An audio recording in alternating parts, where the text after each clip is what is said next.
Pues para terminar esta mañana, que ha sido sumamente rica, tenemos al presbítero misionero javieriano, licenciado Antonio López Villaseñor, que prestamos por unos añitos, unos decenas de años, como misionero en África. Y él ha regresado para hacer su doctorado en la Universidad Pontificia de México. Es licenciado en Sagradas Escrituras, titulado en el 2010 en el Pontificio Instituto Bíblico.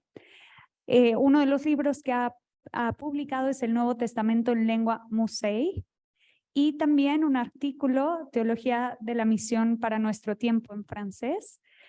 Y él ha trabajado en la traducción de la Biblia, que quizá también es interesante para todos aquellos que aquí en la sala han trabajado traducciones, ya sea al español, como también a otro tipo de lenguas indígenas. Muchas gracias, Padre, bienvenido.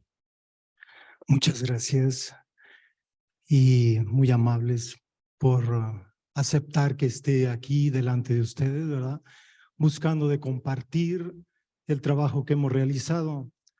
El título de esta charla o conferencia sería más bien pues un intento de compartir también el trabajo que hemos estado haciendo en el chat desde hace más de 20 años.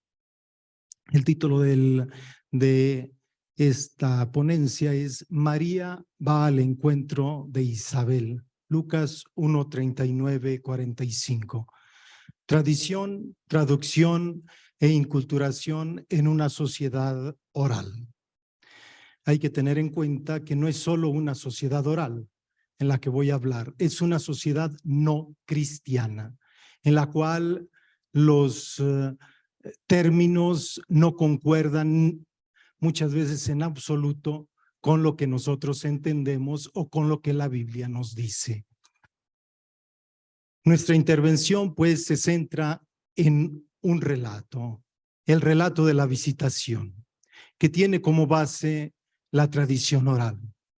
María ilustra el valor del encuentro y la comunicación de la palabra de Dios. La palabra revelada se comunica. La lengua receptora de la cual vamos a hablar, Musei, es una lengua hablada al sur del Chad y forma parte del grupo de lenguas chádicas jamito-semítico, que incluye las lenguas semíticas. La población Musei que habla esta lengua, no habiendo desarrollado una escritura propia, pertenece a las culturas orales.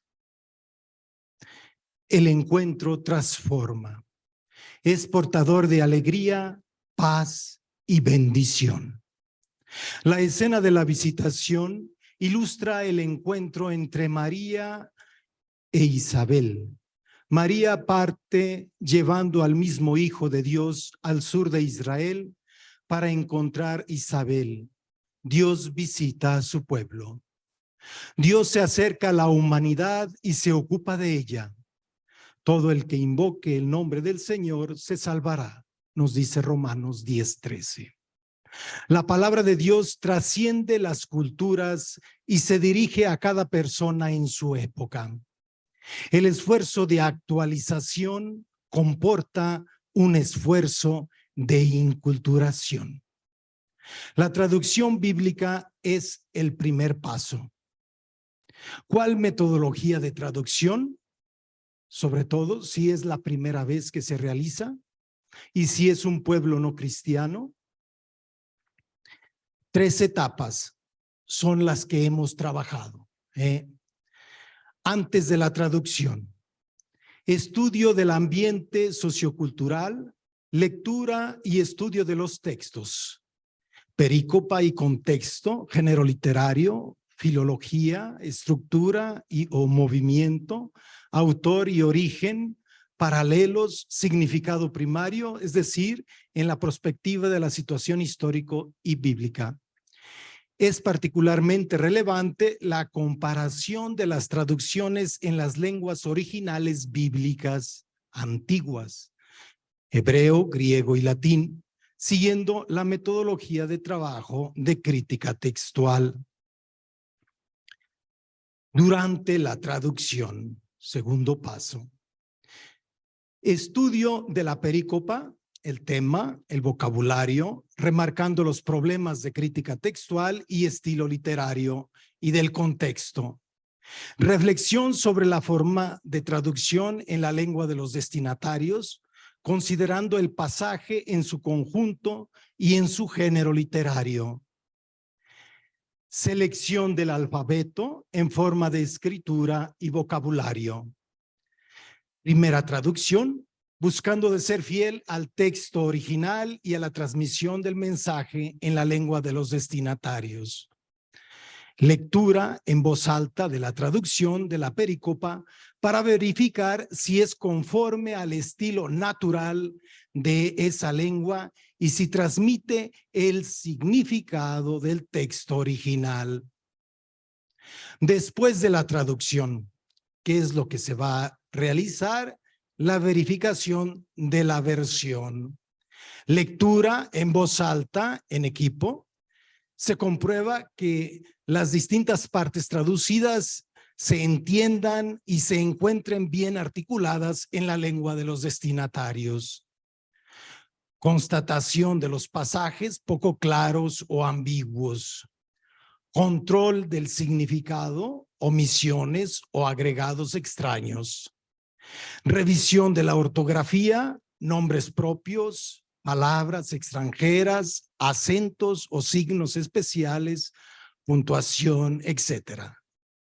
Control de capítulos y versículos a fin de que todos los números correspondan en la lengua, en el lugar indicado. Pues aquí tenemos el texto de la visitación. Es el texto griego.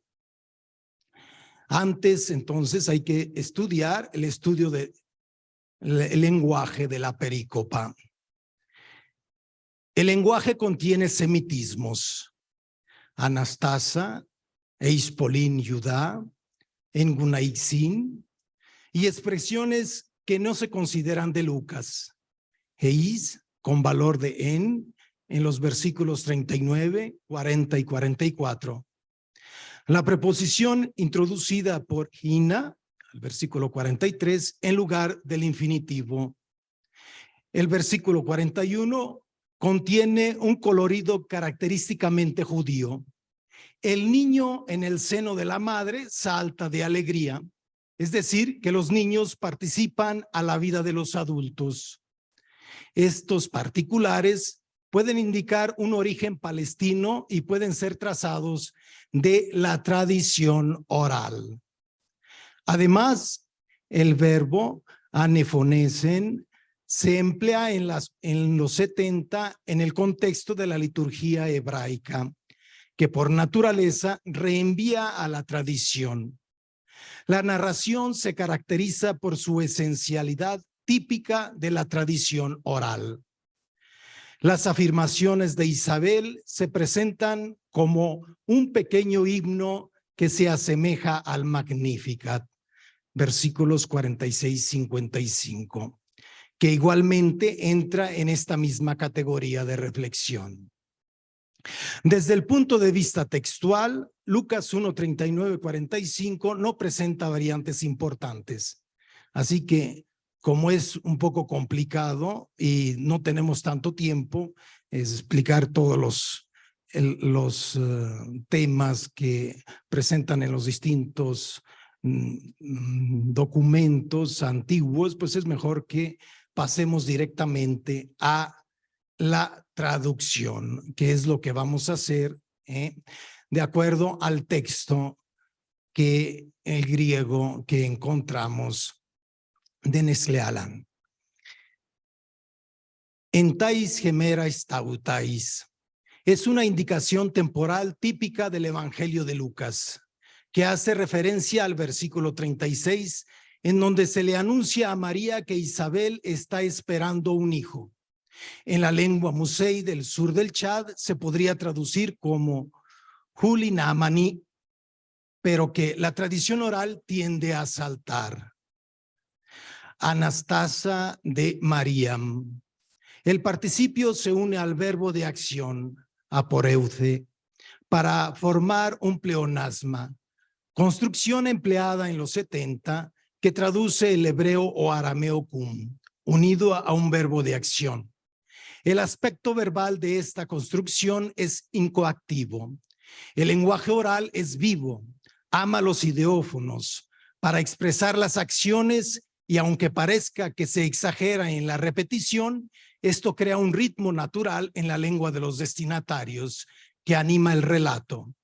Traduce bien esta primera parte la expresión en lengua musei, Mari set dozagat nina dodo anda yudera. La frase conlleva el significado que María se da prisa para ir a Judea. El ritmo de la frase se refiere al entusiasmo, la alegría y agitación que provoca en los jóvenes la aventura de poder partir para un largo viaje, sobre todo cuando se irá a una región desconocida. Efectivamente, la locución griega metaspudés indica la reacción natural de prisa o impaciencia de María para ponerse en viaje al saber la noticia que Isabel se encuentra encinta. Eispolín Judá. Lucas 1:23 menciona la casa de Zacarías sin especificar el lugar. Judá proviene del hebreo Yehudá, que según la etimología popular significa gracia de Dios. La expresión griega no expresa la ciudad de Judá o de la tribu de Judá, sino más bien una ciudad de Judea. Recordemos que los 70 nunca traducen por polis el hebreo Medina. La localización del sitio no es clara en Lucas, que sea Utah a 9 kilómetros o en Karim a 6 kilómetros de Jerusalén es discutible.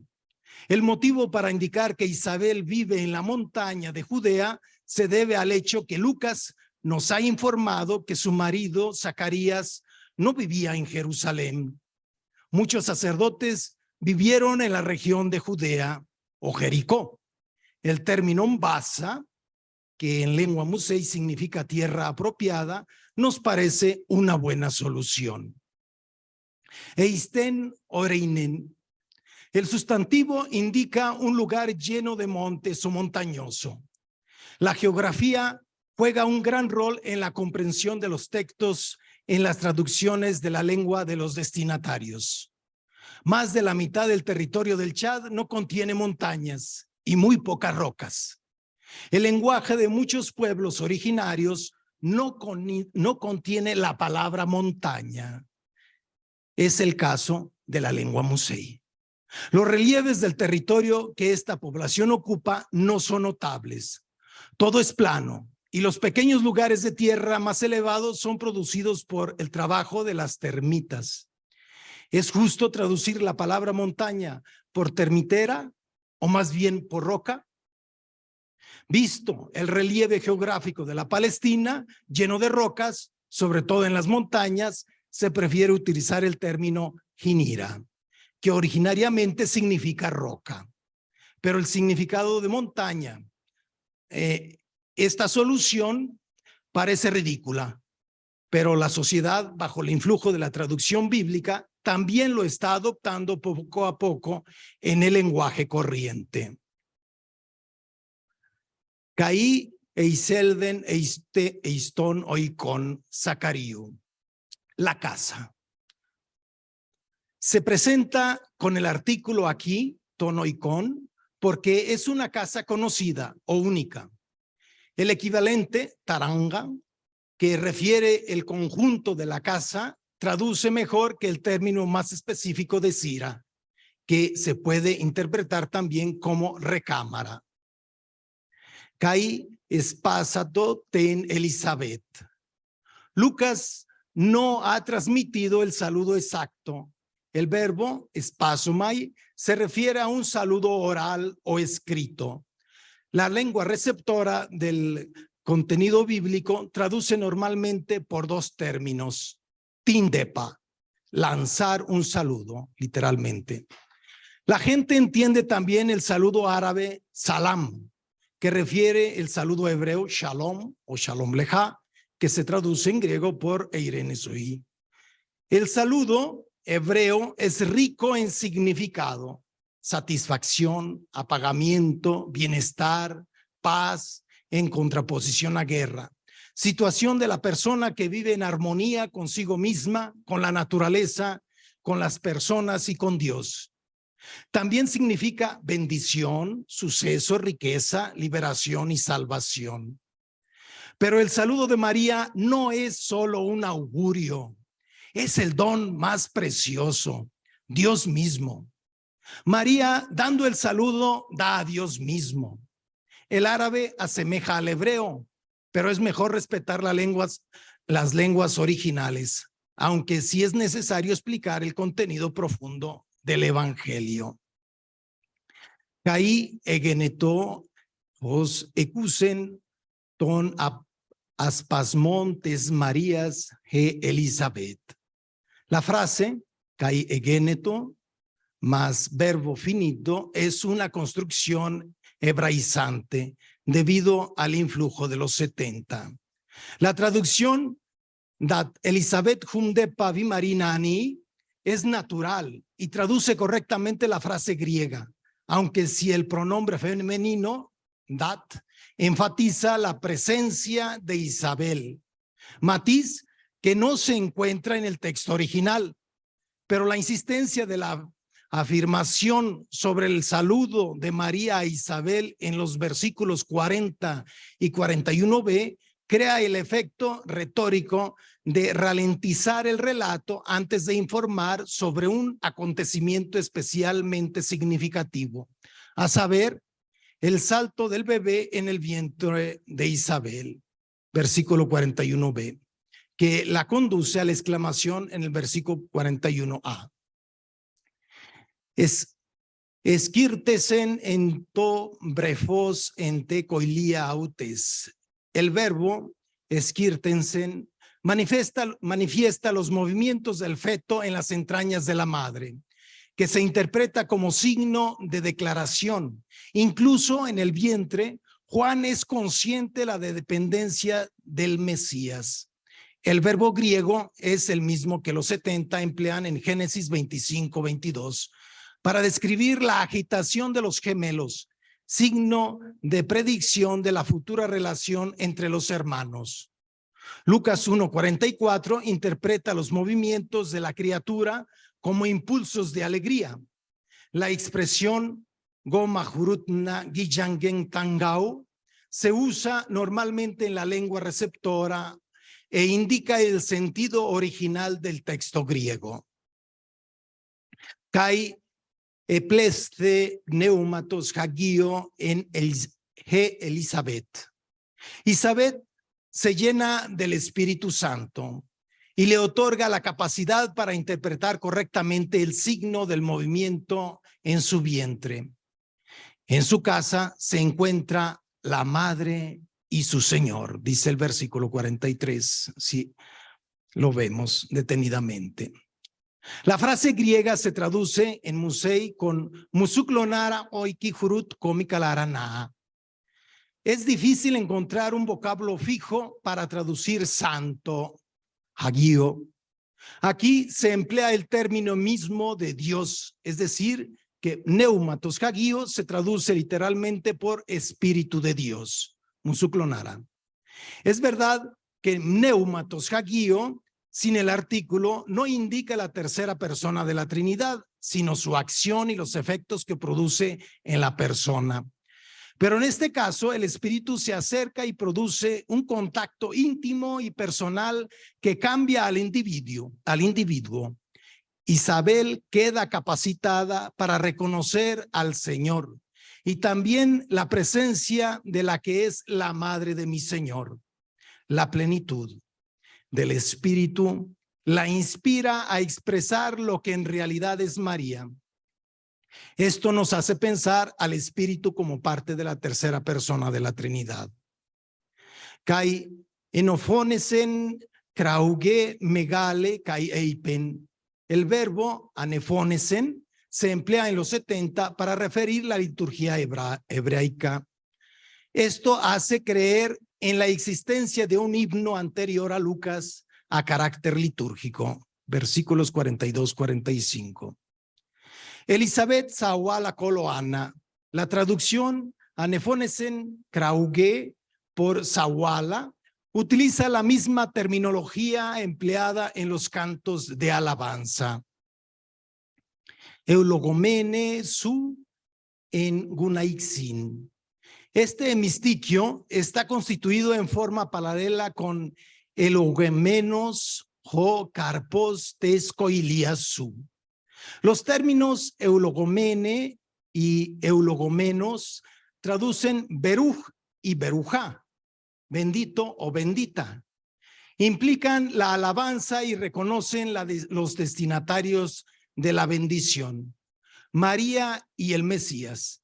Desde el punto de vista de la gramática, la construcción de un adjetivo o su equivalente, en nuestro caso, el participio con una frase preposicional, aquí en Gunaixin, entre las mujeres, es una modalidad semítica de expresar el superlativo. Se podría traducir, por tanto, como la bendita por excelencia, según Fismayer. Lona patvunum kikak sundariak boyogina halanley, nampatvunum kikai goronga mandak hin budumaley. Esta traducción hace explícito el autor de la bendición, Dios, Lona. Él es quien bendice a María entre todas las mujeres, boyogina halan, por el hijo que porta en su vientre. El fruto, en este caso, es nombrado explícitamente con el término Gonok, su hijo. Él es el Mesías, el Señor. La alabanza de Isabel se dirige a María, que es bendecida, y a Dios que libera. Y desde este momento la salvación inicia. Dios se hace cargo directamente de su pueblo. Kaipoden moi tuto hina el de gemeter tu curio mu pros geme. El verbo poden expresa un sentimiento de humildad en la verdad. Es una interrogación admirativa. En el texto griego, la especificación del acontecimiento, es decir, la visita, se expresa mediante la preposición hina, con un verbo de subjuntivo, mientras que la construcción normal usa un infinitivo con valor explicativo de tuto. La formulación del saludo sirve de marco para que Isabel reconozca a María como la madre de mi Señor. El título de Curio se refiere a Jesús. Anaganakmaini daksum mulmana baiki varamnina anage. Señor en Musei, mula, contiene la misma raíz lesical del árabe malik o el hebreo melech, utilizado para expresar el poder. El uso musei original de mula era para el gemelo, sobre todo para el que nace previamente.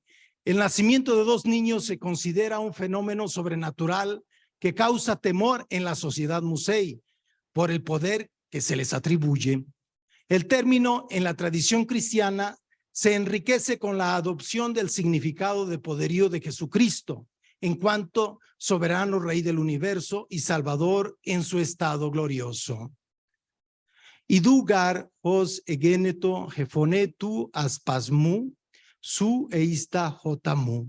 El término idu se usa como adverbio para señalar una realidad cercana. Sirve al escritor para invitar al lector a poner atención y a señalar una realidad importante. El evangelista repite lo que ha narrado en el versículo 41. Anhumuk dek makanani. Es una traducción simplificada del texto que expresa el mismo significado del original y crea un estilo natural, formulado con frases cortas, típico del estilo oral, para ayudar a la memorización del contenido en la lengua de los destinatarios.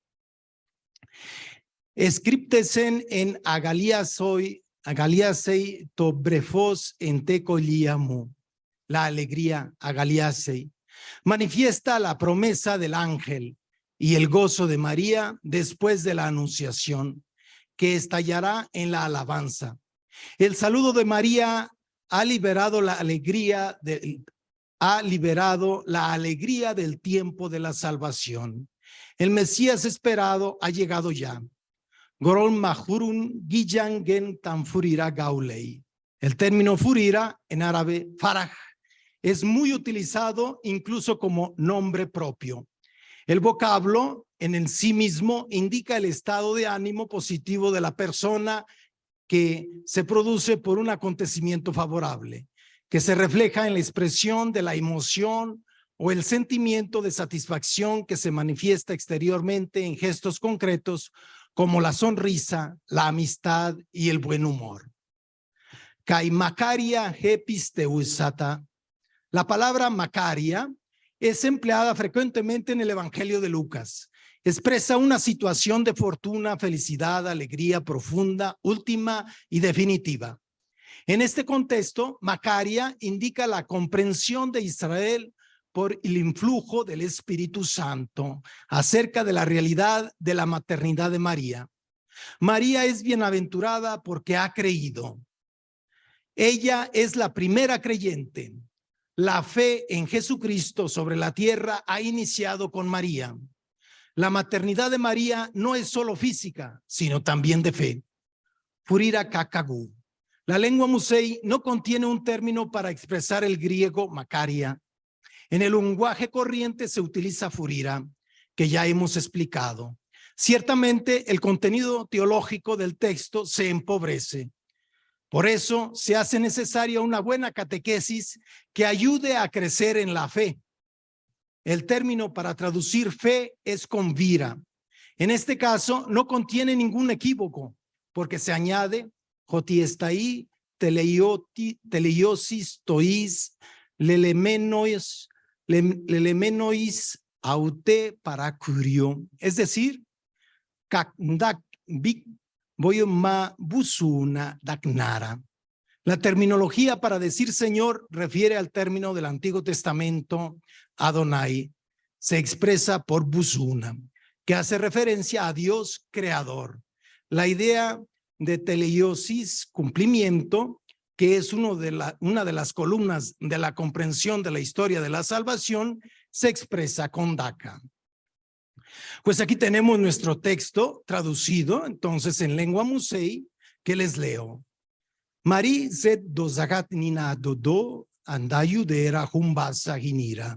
Datkal juntaranga visakari maini tindepa hagira man Elizabeth jeugau. Dat Elizabeth hundepa marinani goma hurut nagi jangen tamgau.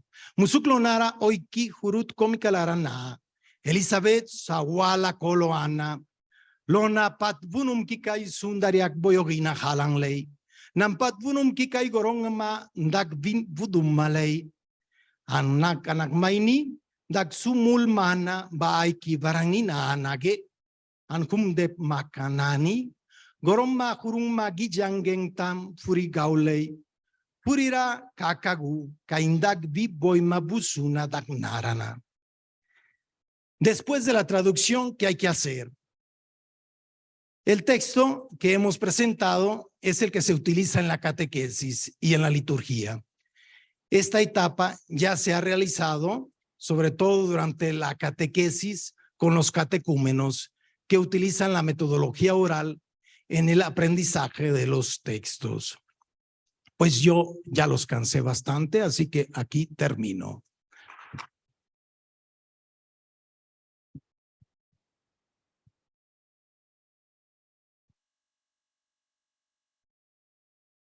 Querido Antonio, muchas gracias por esta ponencia. Creo que es un ejercicio que nos hace ver la complejidad que hay detrás de una traducción y a la vez con unos pasos metodológicos que ya aplicados en una población de tradición oral puede ser enriquecedor también para quien tenga que hacer un trabajo similar.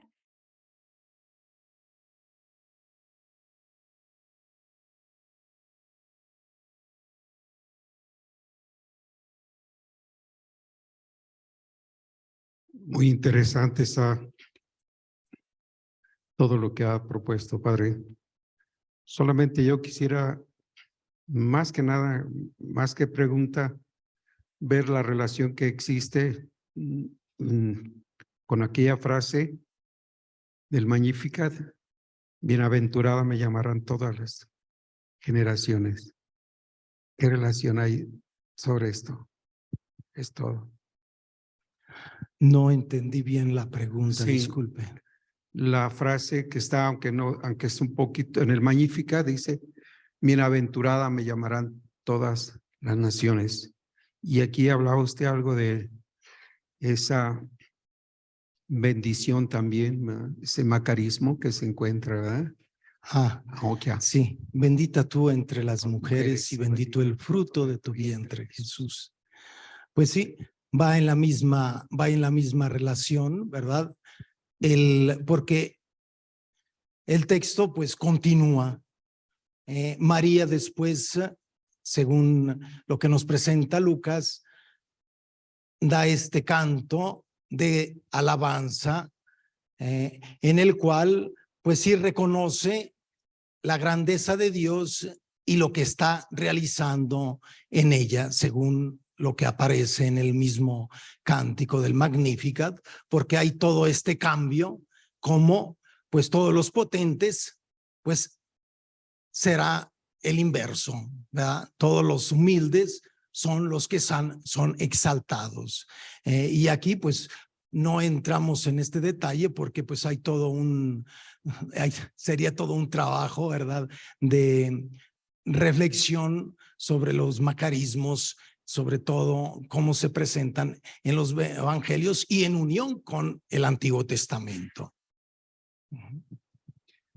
Padre Antonio, muchas gracias por la presentación. Hay una cuestión que me llamó la atención.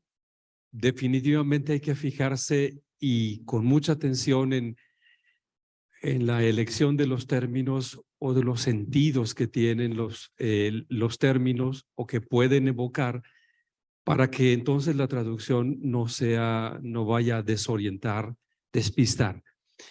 Pero también está el otro efecto, el que una traducción influye posteriormente, crea, digamos, imágenes, crea, no solamente es un término nuevo, sino ese término nuevo termina influyendo a los destinatarios de la traducción. ¿Qué tanto puede atestiguar ese doble efecto? Pues sí, hay en primer lugar muchísimos términos que en la Biblia o nosotros en castellano ya nos parecen así como naturales, ¿no? Como hablar de uva. ¿Cómo se puede hablar de uva en una cultura que nunca ha visto la viña y que son cosas muy simples? O hablar, vamos diciendo ya en un lenguaje más teológico, cuando va uno a traducir pues términos como santo. Nosotros hemos tenido un grande problema para encontrar una palabra que verdaderamente exprese el término santo o fe. Fe. Sí, buscamos de asemejar con algunas, pero siempre hay que ponerle algo, porque fe, pues como se traduce, vira, pues quiere decir atrapar, pero ¿qué vas a atrapar?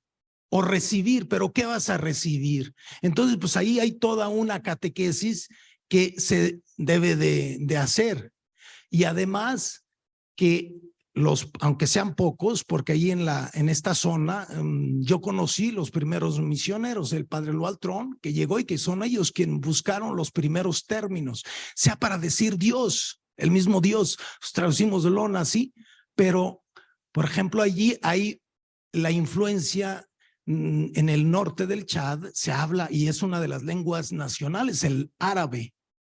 Pero es que se va a tomar términos árabes cuando la gente pues luego pues identifica no a Dios en cuanto el Dios de ellos, sino más bien el Dios de alguien que los conquistó.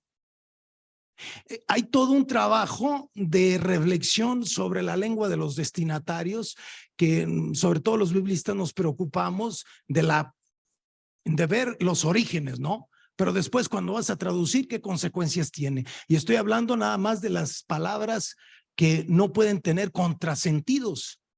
Hay palabras que puedes decir una cosa y después está en contraposición completa, como los signos. Pero esto, poco a poco, los cristianos lo van aprendiendo y después van orientando a medida que también crecen en la sociedad. Y esto son terminologías que van entrando, pero van entrando muchas veces cuando cargadas de un sentido nuevo por influencia de la catequesis. Y así en la sociedad.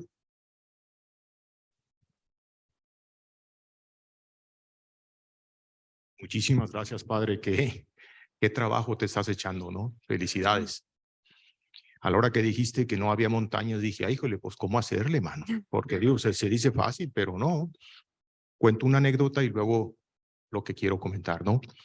Hace unos años vino don Olegario González de Carredal, aquí a Guadalajara, representando. Él recibió el premio Ratzinger, es el equivalente al Nobel en teología. Y yo, que había sido su alumno, me ofrecía llevarlo, ¿no? Pues salió del templo muy contento, esto y lo otro, y salió con su traje, su camisa blanca y su corbata. Y le dije, don Olegario, se ve usted muy Catrín. Y me echó unos ojos de mala muerte. A buen entendedor, pocas palabras. Yo me quedé calladito, ¿no? Ya no dije nada. En la noche me fui al diccionario de la lengua salmantina. Catrín, un vago bien vestido. Ay, cabrón. Y entonces al siguiente día le dije, oiga, don Olegario, mire, aquí cuando a una persona le decimos Catrín, pues es un piropo, que usted se ve bien, esto y lo otro, ¿no? Se moría de la risa. Ahora, imagínense, estamos hablando de la misma lengua, el castellano. Estamos hablando del mismo momento, de la misma época. Y hay esa diferencia. Pero lo que sí quiero enfatizar es una cosa, Padre. Ayudarme de 4 genios para entrar un poquito a esa pregunta que te hicieron. ¿Qué significa que dijamos que María es la bienaventurada, la que se aventuró bien en la vida? Jaire que jaritomene, la llena de gracia. ¿Qué significa eso? 4 genios. Primero, San Agustín concibió primero en su fe que en su vientre. Segundo, Jean-Paul Sartre, un ateo, y dijo, la leche de María se convirtió en la sangre del Salvador. Unamuno, María, tú que a Dios hiciste niño, porque no fue un meteorito caído del cielo, a Dios hiciste ¿qué? Niño. Y la más bonita de todas y con la que sintetizo de un santo, dicen que los santos, la vida de los santos es como un comentario a los evangelios. San Henry Newman, María es la doctora entre los doctores. ¿Por qué? Porque cuando dice hagan lo que Él les diga, dice todo. Entonces es bienaventurada por esa razón. Y hay algo muy bonito porque esto es hermosísimo. O sea, esto viene en la palabra y es una realidad que tenemos que nosotros cada día vivir. Muchísimas gracias. ¿Habrá alguna pregunta en el chat virtual? Perdón. Bien, el padre Antonino Cepeda nuevamente comenta, primero que nada, muchas gracias por su labor, aquí al padre Antonio. Pregunto, si la lengua receptora es oral, ¿cómo se decide sobre la grafía? Y otra pregunta, para seguir de manera tan rigurosa y controlada la traducción, ¿tradujeron ya todo el Nuevo Testamento y en cuánto tiempo? Bueno, pues antes de la traducción decidimos de qué manera traducir. Ahí en el chat se usa también la caligrafía árabe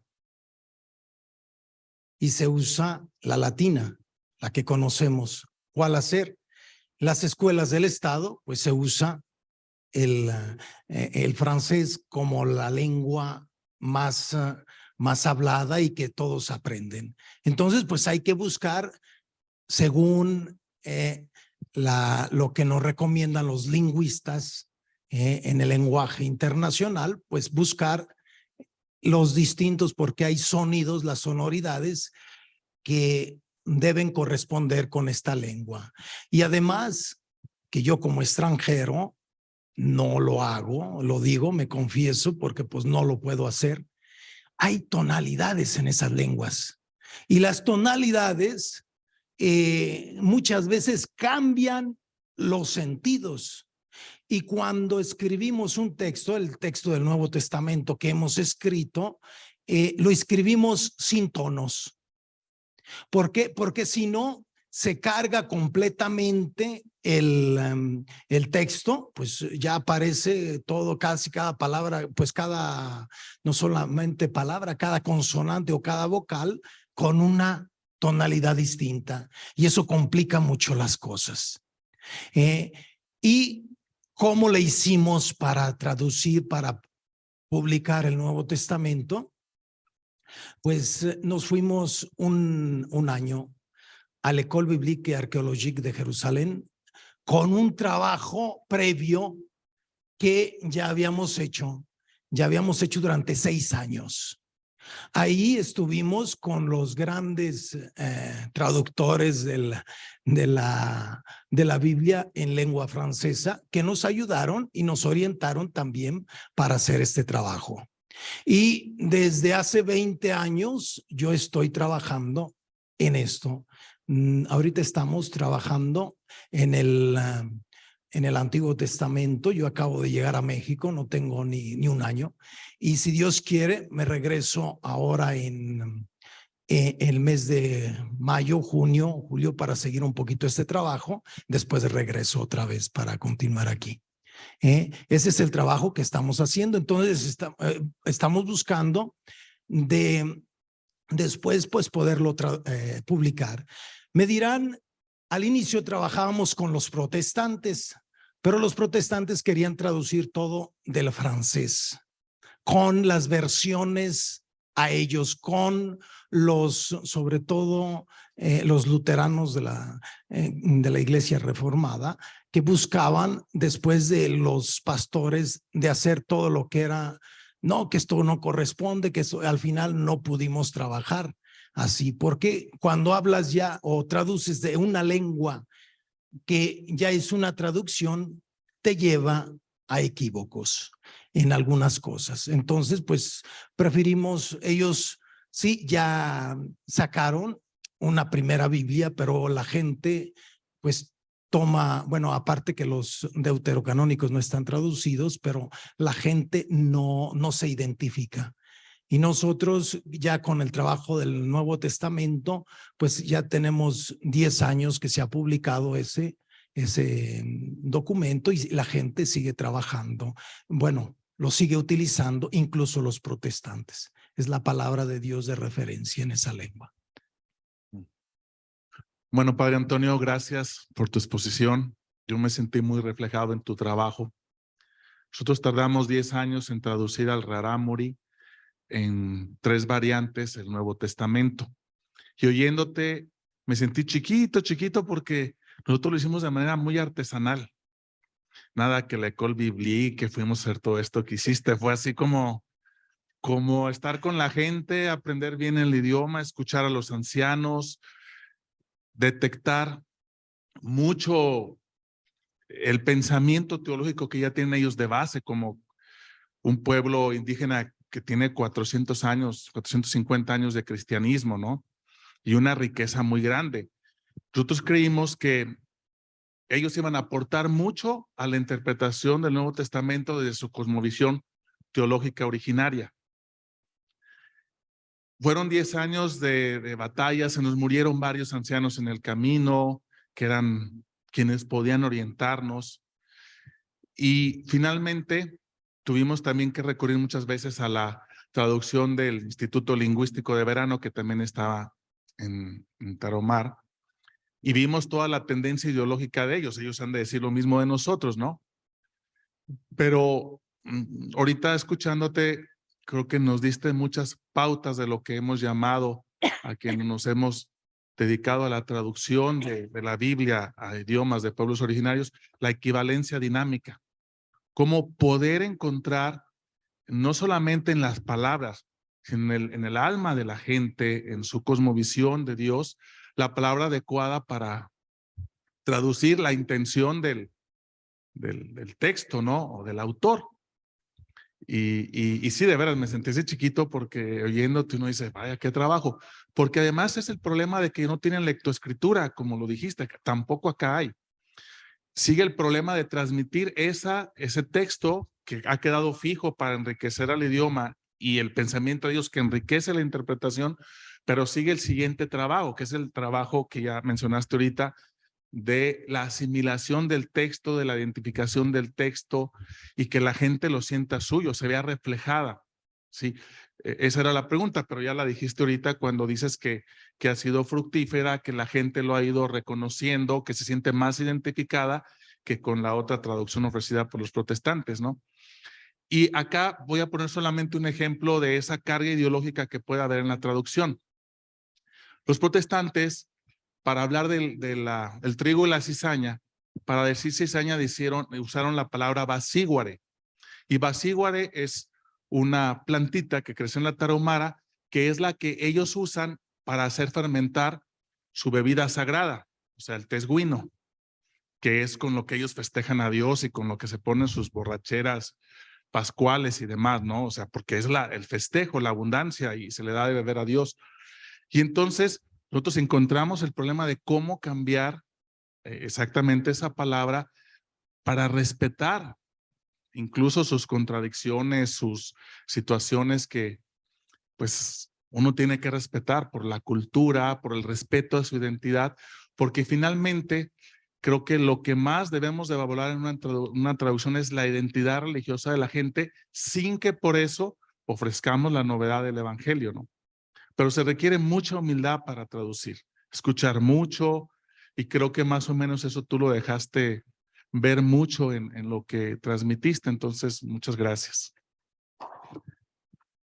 Solo para decir una cosa, que muchos de los textos en que se han traducido, los catecúmenos, yo hablaba de la metodología oral, los aprenden de memoria.